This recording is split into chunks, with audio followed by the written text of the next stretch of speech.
So magandang araw, magandang hapon, magandang gabi.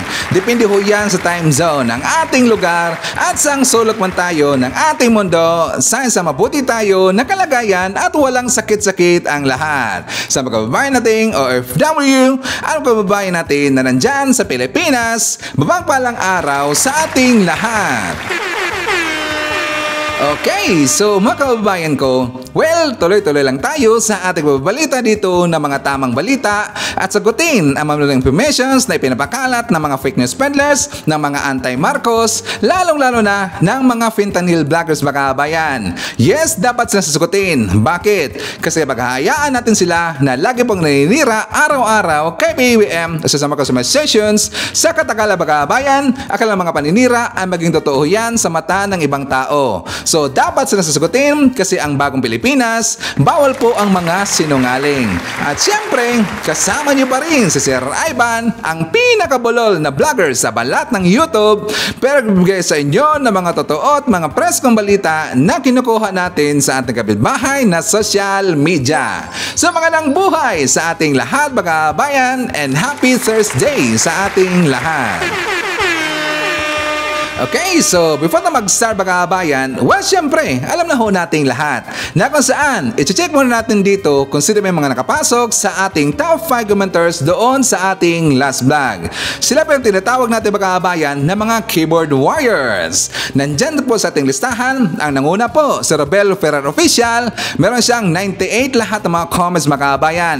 Nandyan po si Ma'am Shane Sibal, meron siyang 85 lahat ng mga comments. Maria Midasiplon, meron siyang 50. Lori Mamawag, 33. Nandiyan po si Ing Gimentisa. Meron siyang 24 lahat ng mga comments mga kabayan. Again, kasamas po sa ating mga keyboard warriors.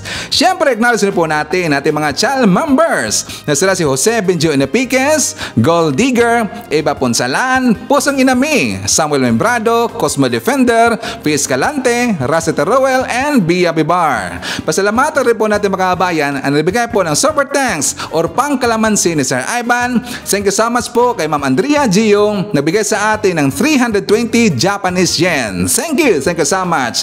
Siyempre, greet po natin ang nag-celebrate po ng birthday kahapon. Happy birthday kay Ma'am Rosalinda Ilopre. She is already 63 years old mga kabayan. Again, happy birthday. Siyempre, greet po natin ating mga early birds. Nandyan po si Ma'am Emilita Sumailo Kilay, Marilo Bidnarek, Jade Nomura. Nandyan po si Apple Nash, Alicia Leak. Nandyan po ating mga kababayan po na mga membro ng Mormons, The Church of Jesus Christ of Latter-day Saints. Nandiyan rin po ang mga membro ng Singapore Christian Family or SGCF na pinangunahan po ni Pastor Rap San Pedro. Nandiyan rin po ang mga membro po ng Blessed in Christ by Grace Church at saka yung mga membro po ng United Church of Christ in Philippines or UCCP in Caba, La Union. Okay, so mga kababayan ko, how are you today?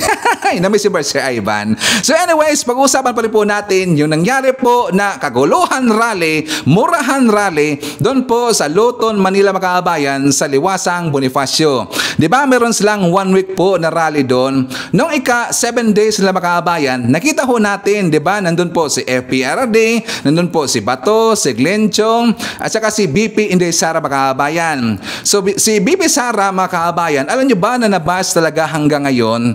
Kasi nga, siyempre, yung ating mga kababayan po, mga netizens, hindi ho natin sila masisisi kasi nga kung bakit nagpakita doon si BP Sara mga kababayan, isamantalang po, siya po ay Vice President. Si BP Sara mga kababayan, siya po ditong binigyan po ng power para magiging caretaker doon po dyan po sa Pilipinas kasi nga si PBBM, nandun po siya sa Europe, sa Germany, sa Czech Republic para po makapanghikayat po ng mga investors mga kababayan. Pero ano po ang ginawa dito ni BP Sara?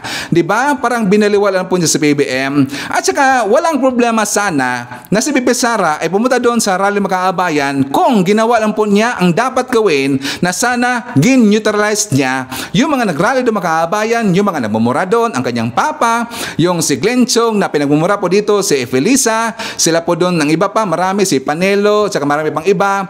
Sana po sinabihan doon ni BP Sara na hinahinay naman po, sana hindi po natin ganunin ang ating presidente kasi nga wala naman pong kinalaman si PBBM mga kababayan sa mga nangyari po dito sa kaso po ng KOGC o ng SMNI pati po kay Kibuloy mga kababayan.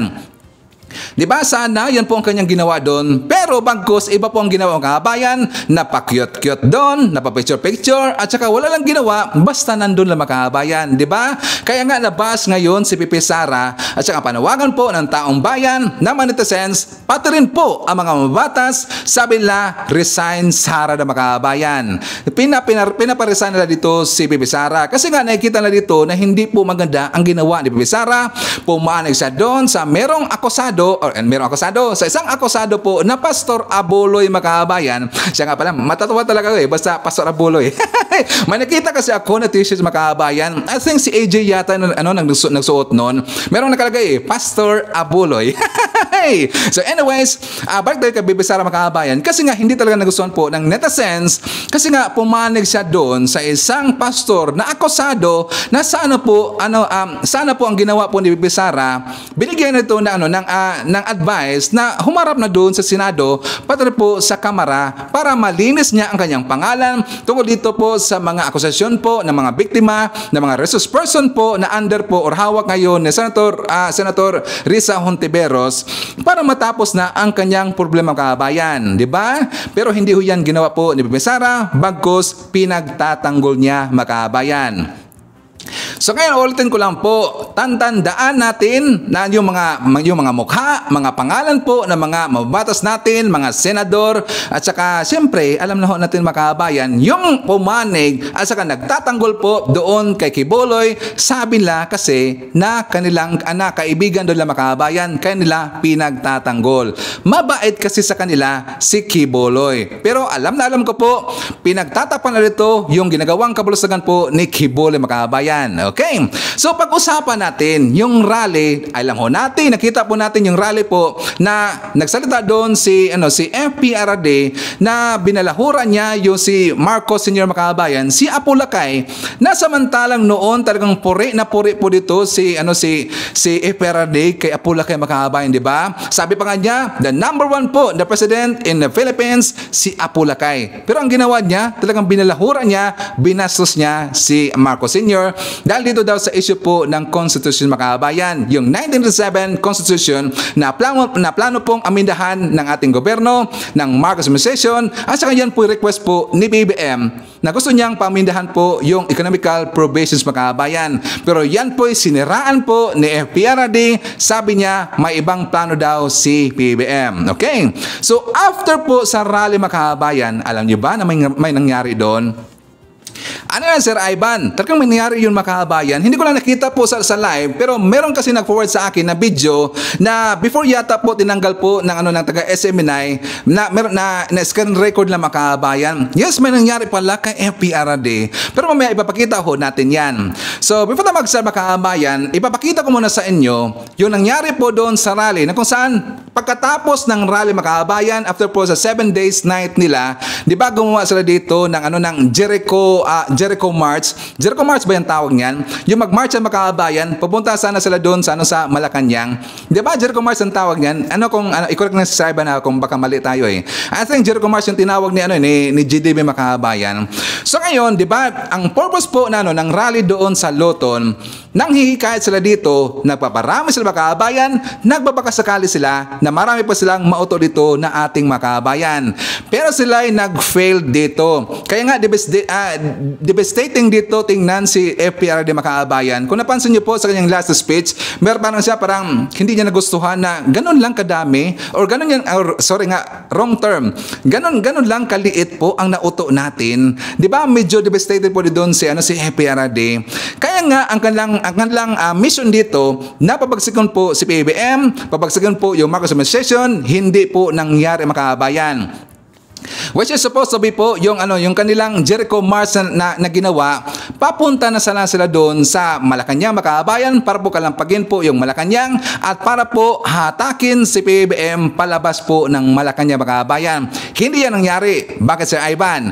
Kasi nga, di ba nanawagan sila, nanghikat sila dito sa mga military men natin, sa AFP, sa kasunanduluhan, sa mga kapulisan natin, PNP, pati rin po yung mga dilawan, at saka yung mga pink clown, mga kababayan.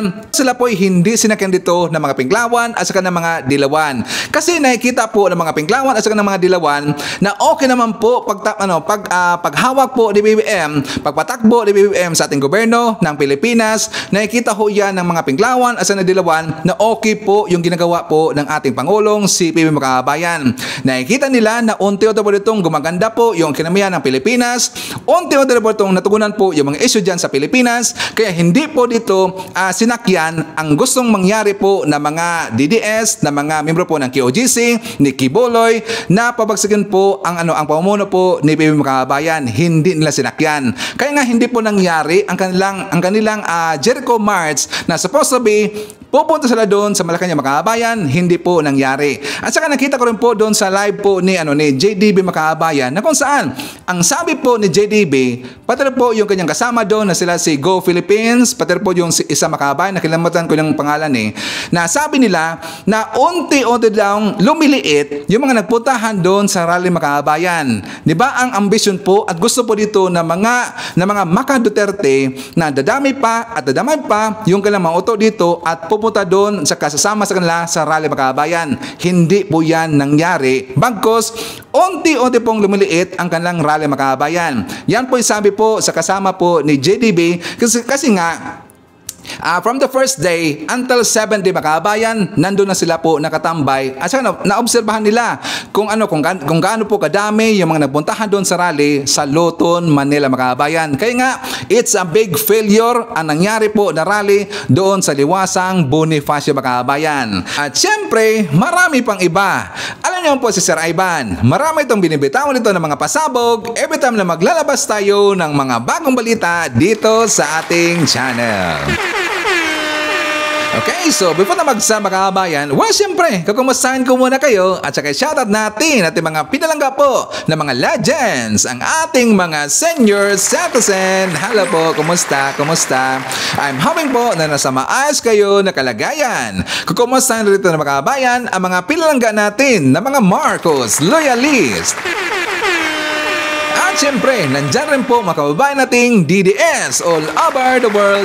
Howdy na, mga kababayan, lalong-lalo na. Maraming salamat sa Uniteam supporters. And of course, thank you so much sa ating mga returning viewers, mga supporters ni Sir Ivan, mga suki ng channel. Thank you so much at maraming salamat sa mga viewers na hindi nag-skip ng ating mga commercials. Thank you so much. At syempre, i-welcome rin po natin ating mga new subscribers, mga bagong pasok sa channel. Welcome to the family and thank you po for appreciating our channel.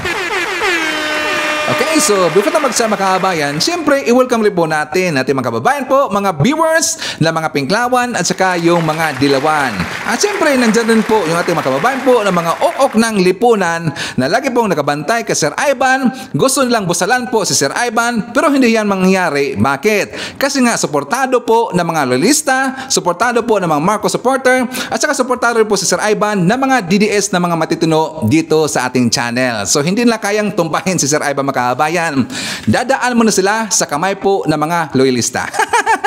Siya nga pala, before na magsama, kababayan, kunting favor lang po, sana i-like ko natin ating video at saka i-share din po natin, mga kababayan, ang ating video para marami po tayong matutulungan po ng mga accounts, mga kababayan natin na hindi po mga well-informed at saka na-auto rin po doon sa kabilang kubol, mga kababayan. Please patulong po, mag-like tayo at saka mag-share po tayo sa ating video, mga kababayan. And also, don't forget to subscribe po sa ating second channel, mga kababayan, na nandyan po naka-attach po sa ating descriptions ang link ng ating bagong channel, ang ating backup channel na Bagong Henerasyon TV, mga kababayan. Okay, so please don't forget. I would like to encourage you na sana i-subscribe natin ang ating bagong channel. Nandyan po nakapin sa ating comment sections, nandyan rin po sa ating description title po sa ating video, mga kababayan. Okay, again, thank you so much. So una po sa ating pag-uusapan mga kabayan, well siyempre, good news muna tayo. Kasi nga ang lakad po ni BBM nagbunga mga kabayan. Doon po sa kanyang 3 working days po doon sa Europe, sa Germany, pati po sa Czech Republic.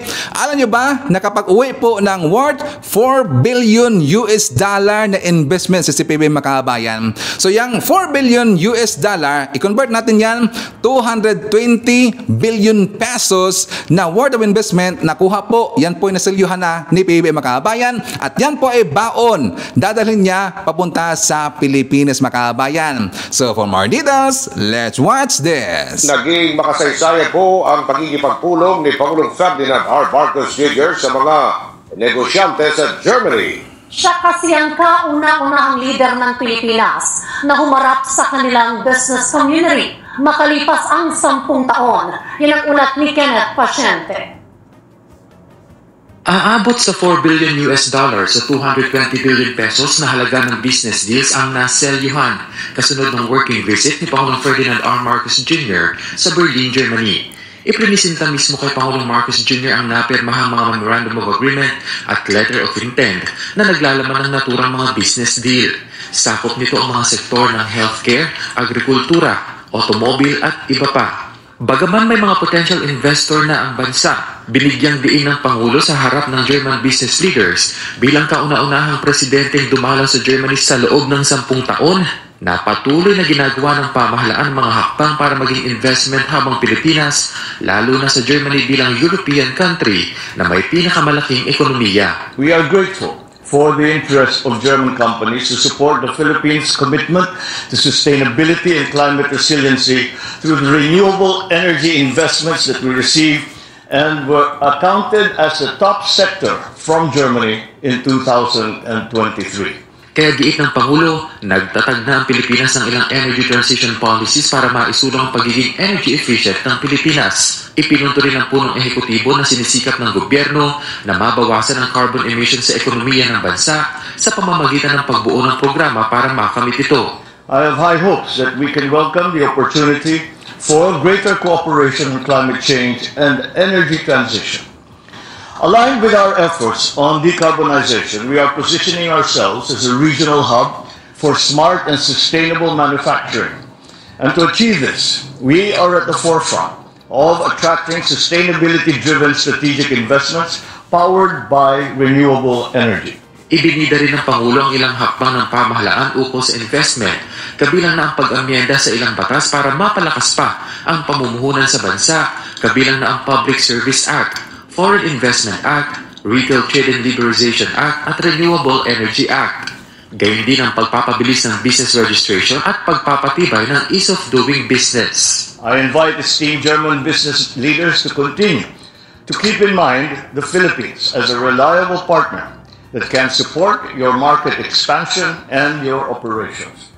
We remain steadfast in our commitment to purposeful reforms, evident in key legislative amendments to the Public Service Act, Foreign Investments Act, Retail Trade and Liberalization Act, and Renewable Energy Act mark a new era for strategic investments. Ibinida rin ng Pangulo ang ilang fiscal incentive structures at ilang polisiya, kabilang na ang public-private partnership na malakian na ang papel sa pamumuhunan. Kasama na rin ang pagtatatag ng Maharlika Investment Fund na nagpapakita lamang anya ng dedikasyon ng bansa sa layuning mapaunlad ang ekonomiya ng Pilipinas. We prioritize the ease of doing business, exemplified by efforts to simplify tax payments and to streamline regulations, showcasing our unwavering support for businesses. Executive Order Number 18, which I have also signed, establishes green lanes for strategic investments, and it simplifies procedures and reduces bureaucratic hurdles that a potential investor might have to face. Patuloy din anya ang pagsisikap ng Pilipinas para sa digital economy, kaya umaasa ang Pangulo na magiging produktibo ang ikalawang sesyon ng Philippines-Germany Joint Economic Commission sa Maynila ngayong buwan at binigyang diin na susuportahan ng Pilipinas ang anumang investment na ilalagak ng Germany sa bansa para sa mas matibay na economic ties ng dalawang bansa. The members of my economic team will ensure that the support needed for growing your investments is extended in a timely and comprehensive way.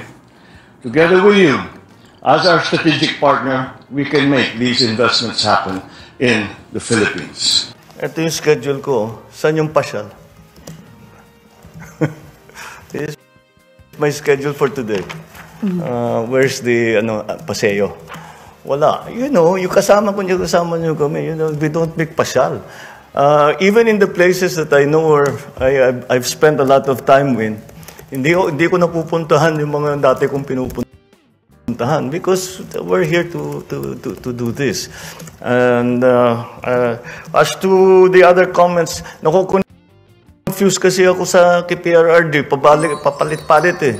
So I'll have to examine it further, read it kasi very quick ko lang narinig ang balita, kanyang mga remarks. So we'll tignan ko muna kung ano ba talaga yung sinabi niya para maintindihan ko dahil hindi ko talaga naintindihan kasi parang naiiba bawat salita niya iba eh. So, we'll try to make sense of it. Sir, magbe-birthday po si President Duterte sa March 28. Meron po ba kayong birthday wish or message for your predecessor, sir?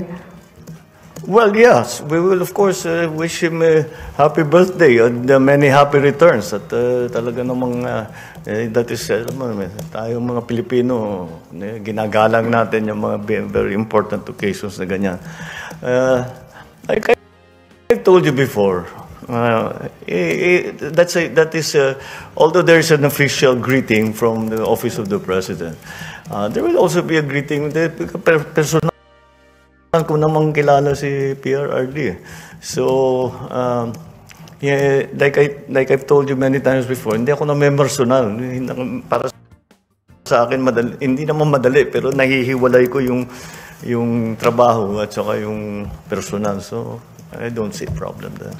Oh, di ba? Good news mga kabayan. So kapag kapag maaprubahan na po yung RHB 7, yung amidahan po yung yung ating 1997 Constitution mga kabayan, yung economic provision, isipin natin hindi lang po ganun kalaki ang makukuha natin po na investment galing po sa ibang lugar mga kabayan kapag mamidahan na po yung Chacha, okay? Pero ang isinisigaw kasi dito na mga DBS na mga vlogger, pati nga itong si Banat Bay mga kabayan. Nakita ko kasi sa ibang live po ng kasama niya na mga vlogger, napadala siya ng super thanks. Doon po sa super thanks, meron siyang message doon na mabuhay ang bagong presidente Sara Duterte.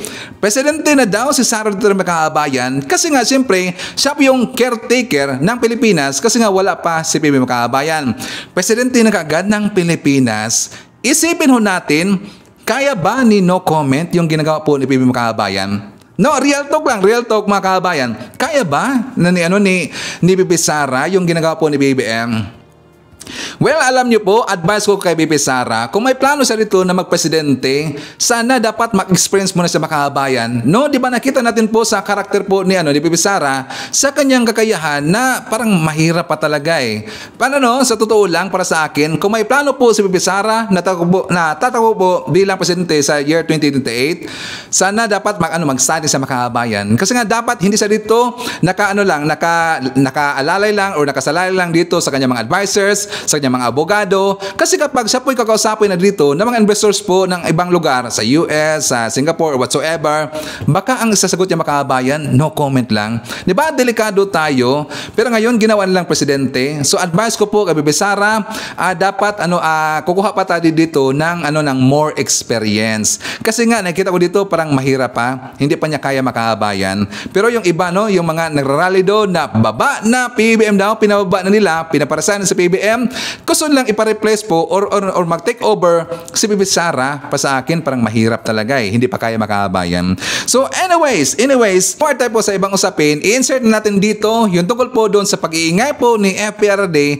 Di ba sinisiraan niya yung plano po ni BBM, namidahan po yung economic provision ng ating 1997 Constitution mga kabayan. Di ba siniraan niya? Nasabi niya doon na kapag nung naupo daw si Marcos Sr., plano daw kinalikot yung ating Constitution mga kabayan. Nung umabot daw si PBBM, yan rin daw ang plano po ni Marcos Sr. in-apply ngayon ni PBBM mga kabayan. gusto daw kalikutin po yung term extension kasi gusto lang pahabaan ba daw na extension mga kabayan. Pero yan po ay fake news, yan po ay hindi, wala pong totoo yan kasi yan po finact-check po ni Idlangaw mga kabayan. But before po punta doon kay Idlangaw, dito muna tayo po sa kongresista kasi nga pumalag sa dito sa ginagawa po ni EPRD na sinisiraan niya ni EPRD yung economic provisions po na plano po ni BBM. So for more details, let's watch this.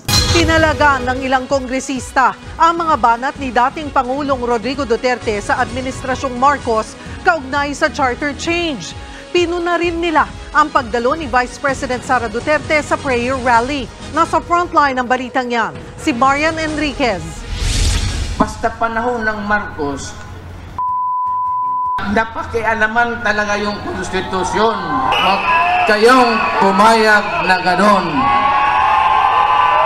Kababuyan yan. Muling iginiit ni dating Pangulong Rodrigo Duterte ang kanyang pagtutol sa pagbabago ng konstitusyon o charter change sa isang prayer rally sa Maynila kagabi.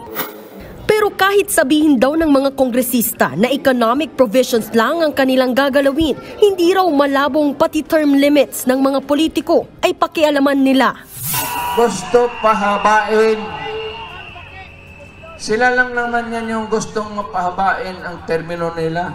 Wag ninyong pumayag na mangyari.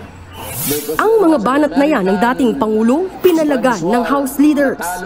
It's very clear, it's in black and white that we're only dealing specifically with the economic provisions.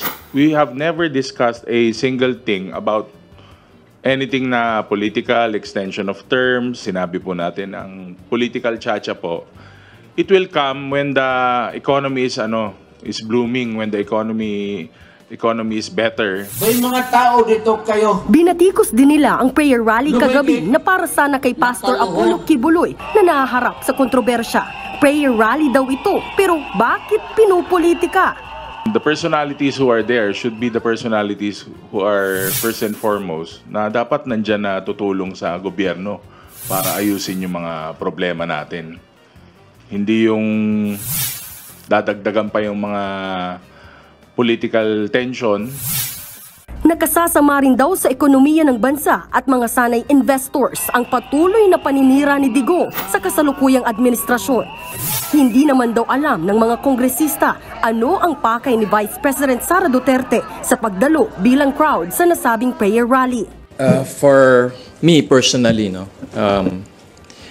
in terms of her call for resignation, I think that is the prerogative of our president. The litmus test is when she has lost the faith and confidence of our commander-in-chief, and that is President BBM. And that will be the only time that she should really resign, and do the right thing and resign, if the president no longer believes in her. Secondly, her participation in the prayer rally, I only saw tidbits of it. Who I saw on the stage were Senators Bato and Senator Bongo as far as national figures. From what I heard and I saw, VP Sara was among the crowd, talking to the people. And we don't really know what her purpose is there. I would want to believe that her purpose is to at least neutralize, the former president na wag naman masyadong masipag yung banat siya kay President Bongbong Marcos, because she is still his cabinet secretary for education. She can still do so much good for our nation. And it really was a wonderful thing for all of us, the Mindanaoans, I think also the Bisayans, and also for the Ilocanos, Northern Luzon, to see the two together, the UNITEAM. That is the greatest, I think the closest in modern history where the Philippine people as a nation were united. So I would not want to give up on that dream na sinasabi ng mga tao na wala na yung UNITEAM. I wouldn't want to give that up on that. I hope that being, his daughter, our former president, President Duterte, will somewhat be, in a way parang tapered down, or like a dialogue can open, because this doesn't help anybody. This is and again, this is the holy month of Ramadan. For most of us Muslims, for all of us Muslims, this is a month of peace, a month of prayer. And I'm sure that on behalf of all Muslim Filipinos, what's in the bottom of our hearts is that our nation will succeed in moving forward peacefully and united, both Muslims and Christians alike. And it will be very difficult for us to do this when two great leaders are fighting against each other, President Bongbong Marcos and former President Rodrigo Roa Duterte. In regards to the prayer rally, is it an opposition? Is it really something to be worried about? Kami naman, we're from Mindanao. So, basta lang walang armas, walang crossfire, walang violence, and there's no harm. It's part of our democratic process for us to have freedom of prayer, freedom of opinion, freedom of speech, and in the end of the day, I strongly believe that the majority of the Filipino people will rally with our President Bongbong Marcos, because he's doing the right thing. For me, parang I really don't understand the concept of the prayer rally kasi it's becoming a different kind of rally. Minsan mellow, minsan mainit na, umiinit. Pero the personalities who are there should be the personalities who are first and foremost na dapat nandyan na tutulong sa gobyerno para ayusin yung mga problema natin. Hindi yung dadagdagan pa yung mga political tension. But for me, they should also, of course, lahat naman tayo, walang monopoly ng love of country. Lahat yan, mahal nila yung bansa. Pero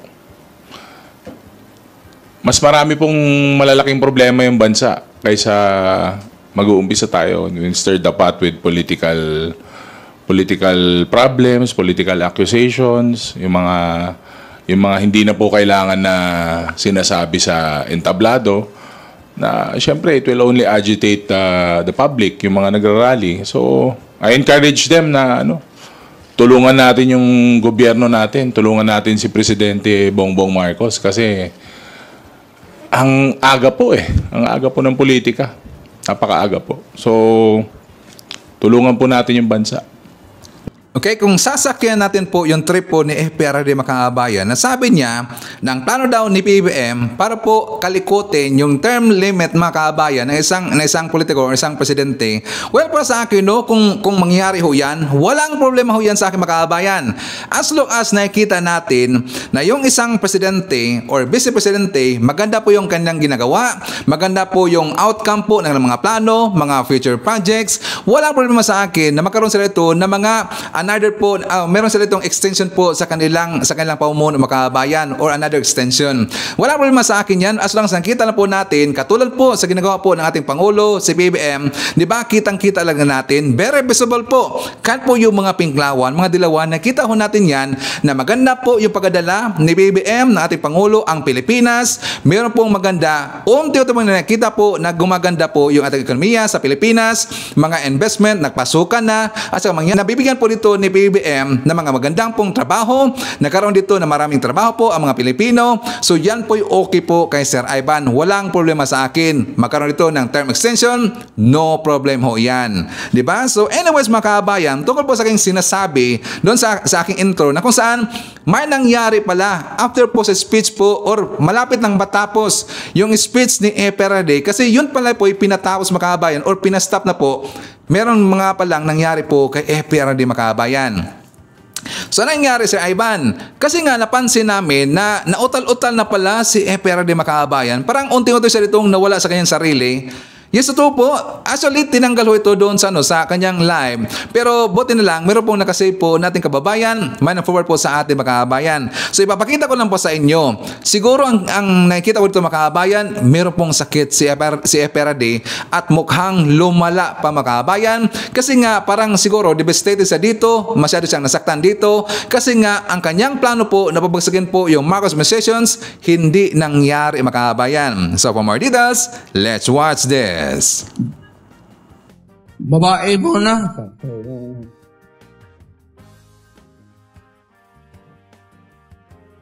May nakikita kasi ako nung police, ako nung presidente pa ako na na-assign sa akin. Nawala man nung ano ko dito. Pero the one thing that I can contribute really is let us avoid bloody incident. Hindi pa. Dadating yan.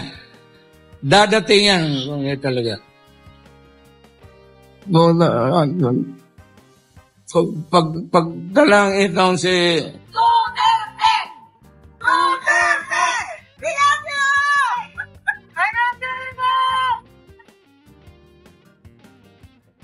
No. Alam mo si Marcos pasyal na lang yan.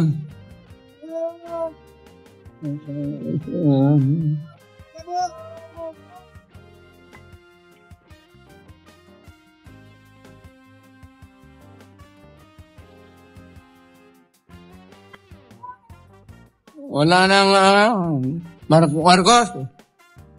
Marcos ano?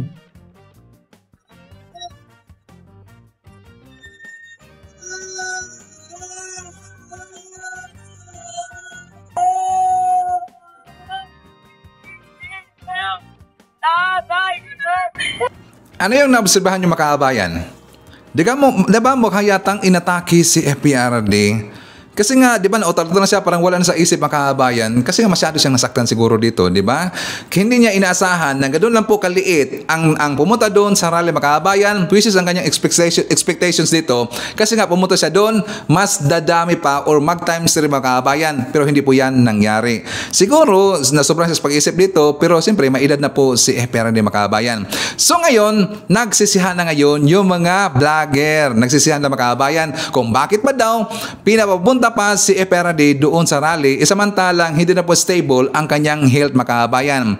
I believe siguro baka next po na rally mga kababayan, hindi na po natin makikita po itong si FPRD. Siguro lang po ha, kasi nga baka hindi na po siya papayagan dito ng kanyang pamilya, ng kanyang mga supporters, kasi nga doon po sa rally ni mga kababayan, actually pina-stop po yun. May parang sinabihan yata siya ng kanyang siguro bodyguard yun, at saka doon po sa gilid niya si Panelo at saka yung si Ipi mga kababayan, pinastop na lang po kasi nakikita nila na hindi na po okay yung lagay po ni FPRD. Okay, so ngayon mga kababayan, ipapakita ko muna sa inyo yung speech po dito ni Glenn Chong, kasi yung baklang attorney na yan, saka yung kalaguyo po ni Hitan Makabayan, abay talaga pong binalahura po, inalpusta po si F. Elisa Makabayan. Sabi pa nga niya na kung makita niyo daw si F. Elisa, sasampalin niya back to back Makabayan. Grabe talaga eh. So for more details, let's watch this. Kaya nga mga kababayan, ang sabi ko sa Cebu, kung si Lisa Marcos ay nasa harap ko lang, sinampal ko na yan back to back. Uulitin ko. Lisa, this is utter defiance. Kung nasa harap lang kita, Lisa Marcos, sinampal na kita back to back. Wala kang hiya! Ano bang nakikita ninyo? Na magkaparehong aspeto ng buhay ko sa ilalim ng paninilbihan sa mga Marcos na to at sa kalagayan ni Pastor Kibuloy, ni SMNI, ni Maharlika, ni Attorney Trixie Cruz. Sino pa bang iba? Marami pa. Di ba? Marami pa. Si Pebbles. Anong sitwasyon na magkapareho kami? Mga kababayan, trinaydor kami ng mag-asawang nasa Malacanang ngayon. Mga traidor! Sana magsalita ang ating pangalawang Pangulo rito to address you. But at this time, it is really an honor for me to know na merong isang opisyal na totoong halal ng taong bayan. Si Sara Duterte yan. Finally, sana para walang gulo, huwag na nating palandingin ang eroplano ni Marcos. Pabalikin na lang natin sa Hawaii para Hawaii Part 2. Para Hawaii Part 2. O, di ba? Yan ba ay pre-rally mga kababayan? Di ba sabi ko nga sa inyo, kaguluhan rally plus pagmurahan rally mga kababayan. Ang purpose po ng rally dyan sa Liwasang Bonifacio, wala namang iba mga kababayan.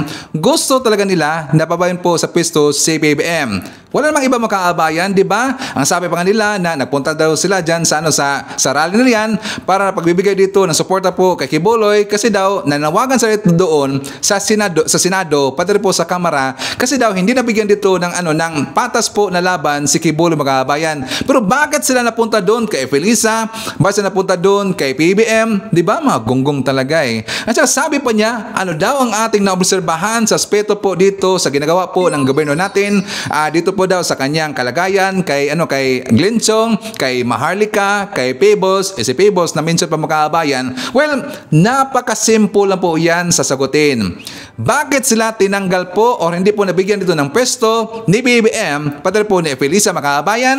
Kasi nga naamoy na sila ni Felisa na meron silang gagawin po na masama in the future mga kababayan. Nabantayan na sila ni Felisa. Kaya siguro hindi sila ito nabigyan po ng pwesto or tinanggal po. Like for example dito kay Trixie mga kababayan. Sabi niya, tinanggal daw siya. Hindi naman tinanggal si Trixie mga kababayan bagkus siya po ay nag-resign. Bakit siya nag-resign? Kasi nga 'di ba tinanggal po nag-resign po si Attorney Vic mga kababayan.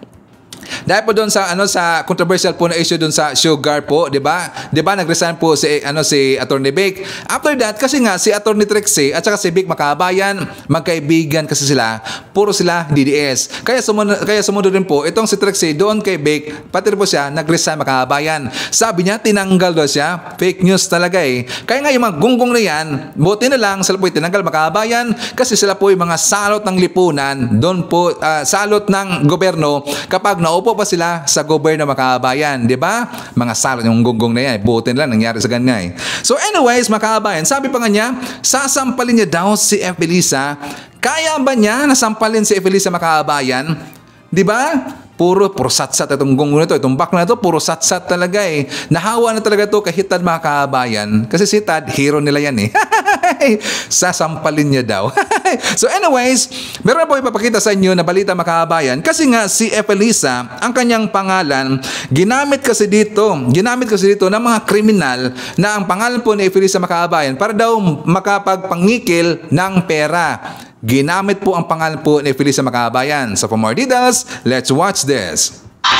Arestado naman ang 8 suspect sa Pasay City na gumagamit umano sa pangalan ng unang ginang para mangikil. Nakatutok si Bam Alegre. Exclusive.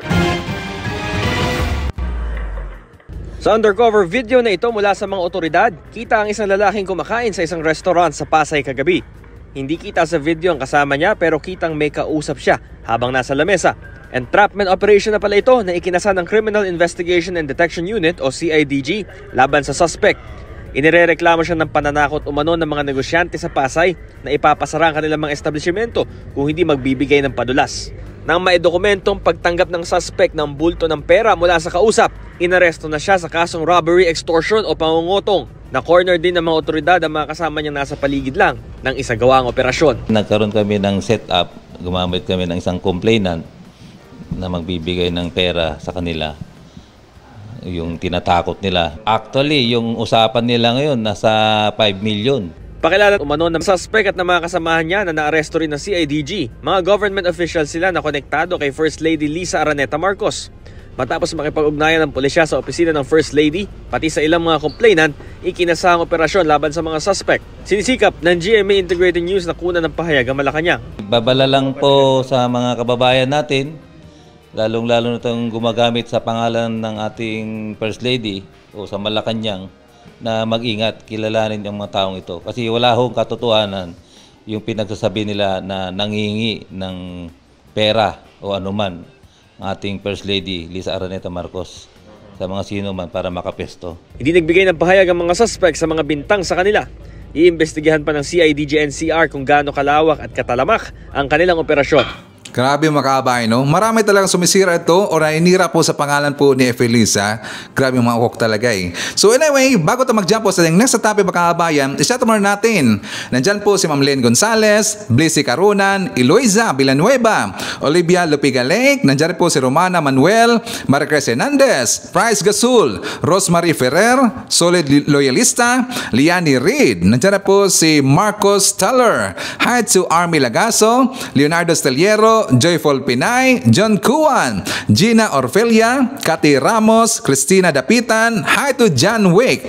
Nandiyan po si Biyahe ni AGTV from South Korea, hi to Ma'am Jelen Quezon, Mary Jane Tan, Rodolfo Rabor of Tansa Cavite, hi to Jem Rafael of Cute Pardo Cebu.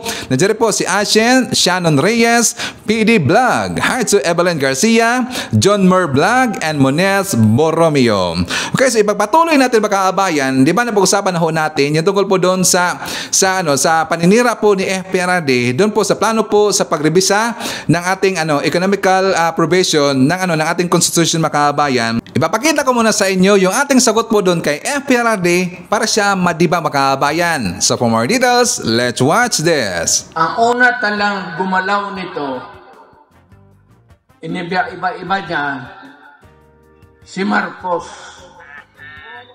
Maniwala ka hindi.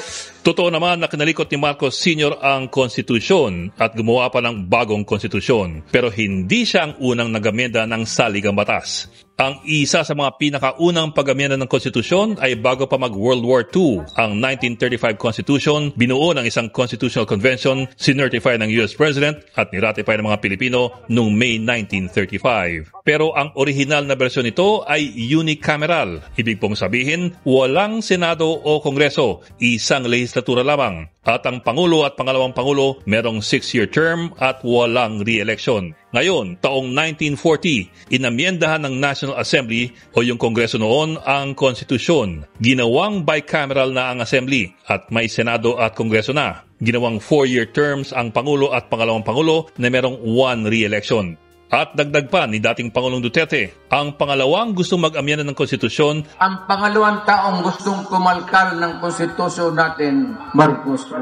Si Pangulong Bongbong Marcos. Totoo naman na ginalaw ni Marcos Sr. ang 1935 Constitution. Katunayan, gumawa siya ng panibago, ang 1973 Constitution. 2 taon bago matapos ang kanyang huling termino, nagpatawag si Marcos Sr. ng isang Constitutional Convention para baguhin ang saligang batas. Ang convention na ito, nabahira ng mga alegasyon ng korupsyon at pagmamanipula. Taong 1973, imbes na iparatify ni Marcos ang konstitusyon sa pamamagitan ng botohan, ginawa na lang niya itong viva voce or voice voting sa mga tinatawag na citizens' assemblies. Kumbaga, ang mas malakas na boses, siya ang panalo. At ito raw po ang resulta ng voice voting. 14.9 million for the new constitution at 743,000 against. Pero kung paano ginawa ang bilangan, gayong boses lamang ang ginamit, hindi po malinaw. At mula noon, mga 5 o 6 na beses inamyendahan ang 1973 Constitution.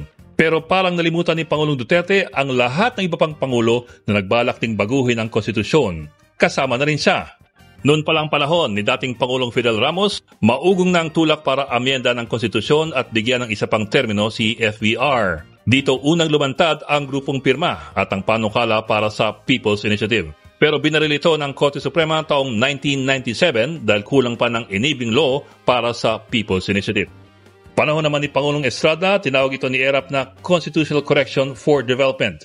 Bumuo si ERAP ng isang komisyon para magtulak ng pagtanggal sa mga nationalist provisions sa konstitusyon. Yun lang, napatasik si ERAP matapos ang 2 taon. Panahon naman ni Pangulong Gloria Arroyo, Constituent Assembly naman ang pinag-usapan sa tulong ni Speaker Jose de Venecia, pero hindi rin ito lumusot sa Korte Suprema. At unang taon pa lamang ni dating Pangulong Duterte, bumuo na agad siya ng komisyon para amyendan ang konstitusyon at gawing federal ang form of government ng Pilipinas. Malayo rin ang naabot ng talakayan nung panahon ni Pangulong Duterte. Pero sa huli, binaril din ito ng kanyang mga economic managers. Pero patuloy ang di ba makabayan? Di ba? Pati rin pala si FPRD na gusto, plano pong kalkalin dito yung constitution. Hindi lang po si PBBM. Pati rin po yung ibang mga presidente makabayan. Sila si Fidel Ramos, si ERA, pati rin yung si GMA. Kinalkal rin po nila. Di ba makabayan? Di ba? Bakit lang pinagtakpan dito? Ang sabi lang ni FPRD, si Marcos Sr. daw at si PBBM. Pati rin pala sila. Kumalkal rin po sa constitution makabayan. Hindi nga lang nakapasa. Hindi piniyagan makaabayan. Siguro ito yung rason kung bakit nasaktan po si FPRD makaabayan. Kasi nga meron tayong good news. Yung RBH 7, yung resolution po for both houses number 7 makaabayan, yung i-amenda doon sa economic provision po ng ating constitution, nakapasa na po sa second reading makaabayan. So for more details, let's watch this. Lusot na sa ikalawang pagbasa sa Kamara ang Resolution of both Houses 7 o yung panukalang pag-amyenda sa economic provisions at ang pagbawi sa prangkisa para sa pag-operate ng SMNI. Nakatutok live si Tina Panganiban Perez. Tina. Emil, aprobado na nga sa ikalawang pagbasa ang RBH 7 para sa Economic Charter Change. Walang binago ang plenaryo sa inaprubahan ng Committee of the Whole. All those in favor, please say aye. Aye. All those against, say nay. The ayes have it. Resolution of both houses number 7 is hereby approved on second reading. Congratulations. Pinapayagan nito ang mas malaking partisipasyon ng mga dayuhan sa pagnenegosyo sa public utilities, edukasyon at advertising na magpapalago raw sa ating ekonomiya at magdidika ng mas maraming trabaho at oportunidad. Pero pangamba ng ilang kongresista gaya ng mga kinatawan ng Kabataan at Gabriela party lists, baka makwestiyon sa Korte Suprema ang proseso ng pag-aaproba ng Kamara dahil hindi umano ito pasok sa 3 modes na nakasaad sa konstitusyon. Pero tiwala ang liderato ng Kamara na naaayon sa konstitusyon ang ginawa nila. Tiniyak din ng liderato ng Kamara na hindi mababaliwala ang Senado dahil hiwalay na boboto ang Senado at Kamara sa Tsa-Tsa. Sa susunod na linggo, target ng Kamara na aprobahan ang RBH 7 sa ikatlo tuling pagbasa bago sila mag-Holy Week break sa March 23. Kung aaprobahan ng Senado ang RBH 6 nila, hindi pa rin maipatutupad ang economic Tsa-Tsa dahil kailangang aprobahan ito ng mga botante sa isang plebisito. So ayan, so last reading lang po yung kulang makaabayan, yung third reading or final reading. So kapag papasayan, mas lalo silang masaktan makaabayan. Masakit ho yan sa tenga kasi nga yan po ipilit nilang hinaharangan makaabayan na hindi po makapasa. Ito pong RBH 7, yung para po mamindahan po yung economic provision sa ating constitution. So isipin ho natin, no, alam nyo, honestly, excited Sir Ivan. So di ba, kasi kapag maapindahan na po yung ating constitution, marami na pong mga investors ang papasok po sa Pilipinas makaabayan. Kaya nga talagang gusto yan na pamindahan po ni PBBM. So tayo po trust lang po tayo sa ating Pangulo. Ginagawa po ang lahat po ng ating Pangulo para po yan sa ikakaunlad po ng bansang Pilipinas. So makakabayan ko, pag-usapan po natin itong napaka-controversial ngayon na nangyari po dyan sa PCSO dahil po dito sa inilabas po na statement ni Senator Raffy Tulfo makakabayan. I think some of you or baka ganang lahat na alam na po itong issue ito makakabayan. Sabi niya na meron daw loan bidder 20 times itong pumunta doon sa office makakabayan para mag-claim daw ng kanyang panalo or isang winner. Yun kasi ang ipinalabas po na statement po ni Senator Raffy Tulfo na yan po yung nagpapagulo po sa kaisipan ngayon ng taong bayan makakabayan na kung saan nung nabasa ko nga yung balita na yan, statement po ni Raffy Tulfo makakabayan, talagang sabi ko kung totoo ito, kung totoo talaga ito, ako po ay manguna dito na magsisigaw dito na gusto kong pagparesignin po si Mel Robles makakabayan. Isipin nyo lang po sa inilagay po na title, caption po ng mga balita, meron daw loan bidder Cobrador nagpumunta doon sa PCSO office 20 times daw in 1 month, mga kabayan. Isipin yan, 20 times in 1 month na nanalo yung isang loan beater. Diba? Kabulastugan talaga yan. Pero buti na lang, hindi kagad po naniniwala si Sir Ivan bagkos tayo po'y nag-iimbestiga, mga kabayan.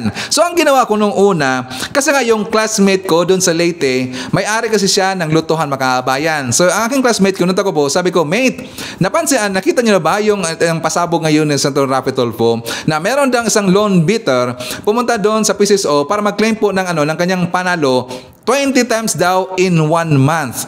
So explanation po ng aking classmate, mga kabayan, sabi niya siguro daw Cobrador yun, mga kabayan. Sabi niya Cobrador daw yun. Kasi ginagawa daw yan ng ibang mga outlet at saka matagal na rin daw yan na practice, mga kabayan. Like for example, pati po yung mga loto owner na kung saan kapag merong manalo, mga kabayan, above 10,000 pesos, di ba yan po i-claim doon sa PCSO office sa Capitol?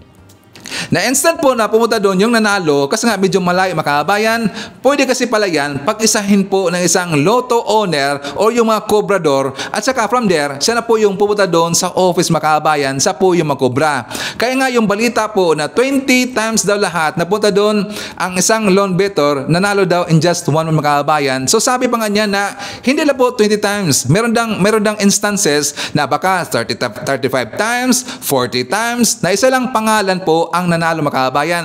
Siya pala yung nag-claim. Pero it doesn't mean siya po yung nanalo, mga kabayan. Siguro sa tingin ko dito baka siya po yung nangontrata dito, mga kabayan. For example, babayaran niya yung nanalo, but siyempre in return, siguro kukuhanin po dito ng ilang porsyento, mga kabayan. Siguro pag 10,000 po niyang panalo, 9,000 na po ibibigay doon sa tao, mga kabayan. Sa kanya, yung 1,000. Kasi nga, so yung pumunta doon sa office ng PCSO, di ba? So para po madagdagan po ating information tungkol dyan, mga kabayan, kasi nga nagsalita na po dito si Mel Robles doon sa GMA. So for more details, let's watch this. Siniwalat ni Senate Committee on Games and Amusement Chairman Rapi Tulfo na isang mananaya ang 20 beses nanalo sa loob ng isang buwan sa loto. At batay raw yan sa listahan ng mga nanalo na isinumite ng Philippine Charity Sweepstakes Office. Ang PCSO bukas daw sa investigasyon. At para bigyan pa tayo ng mas malinaw na paliwanag sa isyong yan, makapanayan natin live sa studio si PCSO General Manager Mel Robles. Magandang umaga, GML. Ay, magandang umaga sa iyo. Okay. Una, para maklaro lang, galing sa inyo yung listahan. Opo. Tama. So, naging transparent po ang PCSO dyan. Pangalawa, talaga ba may isang mananaya na nanalo ng 20 beses sa loto sa loob ng isang buwan? Okay. Sa pasimula, kung sa jackpot po, wala pong ganyan. No? Yung jackpot natin. Hindi jackpot to. Hindi majority. Jackpot to. Okay. Hindi ito 642, 648. Hindi ho yan jackpot bearing. Sigurado po kami dyan dahil wala pong nananalo ng 20 jackpot games in 1 month. Pero, maaaring ang isang tao ay mag-claim ng 20 times or even more than 20 times sa ibang games namin. Hindi lang po jackpot ang games namin eh. Meron kaming 2D, 3D, 4D, 6D, yung mga lower tier games. At ang kadalasan dyan, ang practice talaga dyan, kahit bago pa ako dumating, ang claiming ng 10,000 and above ay ginagawa sa branch namin. Yung 10,000 and below ay pwede nang i-claim yan sa outlet. Okay. Pwede na lang i-claim yan dyan. Pero yung 10,000 and above, most likely sa branch namin na nasa munisipyo. Kapitolyo. Most likely Kapitolyo. At kung ikaw ay nasa probinsya, ang access mo lang ay outlet, pupunta ka pa sa Kapitolyo kung saan ang aming branch ay nandoon. So for that matter, ang ginagawa ng iba, makikisabay na lang doon sa may-ari ng outlet, uy, paki naman. Siguro at a discount, maybe, or ibawas mo na pamasahe mo. Kasi yung iba walang ID, minsan physically hindi kaya. So these are regular. Bago pa ako dumating, ganyan na talagang practice yan. Paki-claim. So ibig sabihin yung nanalo, pwedeng hindi siya ang kumuha? Yes. Yung claimant ng winning ticket is not necessarily the winner. Kasi hindi ito jackpot. Hindi jackpot. Yung jackpot, personally ka pupunta sa PCSO. Ito, mga ibang games ninyo. Lower tier ang tawag namin dyan. Mga mas mabababa yan. So, posible nga na 20 beses nanalo itong... Nag-claim. Let's clarify that. Okay. Posibleng 20 times na nag-claim or even more. Na hindi siya ang nanalo? Not necessarily. Kasi parang paid to cash na check yan eh. Pag hawak mo, yun yan eh. Di ba? So sa listahan nyo, GM, na-verify na ba sino itong tao yun to? Yes, at meron pa kaming, may tinignan pa nga kaming mas malalaki at doon nga lumabas na may mga outlet owner na talagang ganyan ang gawin. And we will present that pag kinailangan nila. We will ask them. Anong mas malaki? Masigit pa sa 20 ang pag-claim nila? Yes, nila. At regular, ha? Regular pa. Kasi nga, hindi ito jackpot, ha? Ito yung pang araw-araw na nananalo ng 4D, 3D, mga 20,000, 40,000, okay. 100,000 pa nga.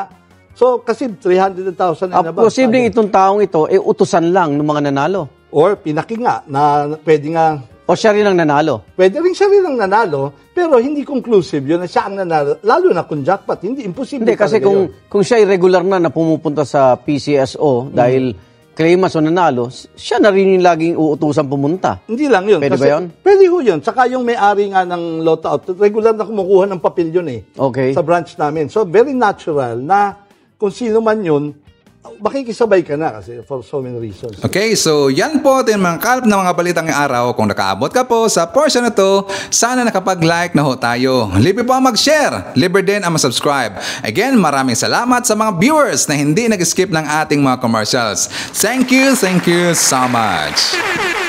At before natin tatapusin ating programa ngayong araw, sana sabayan nyo si Sir Ivan para sa ating live messaging prayer.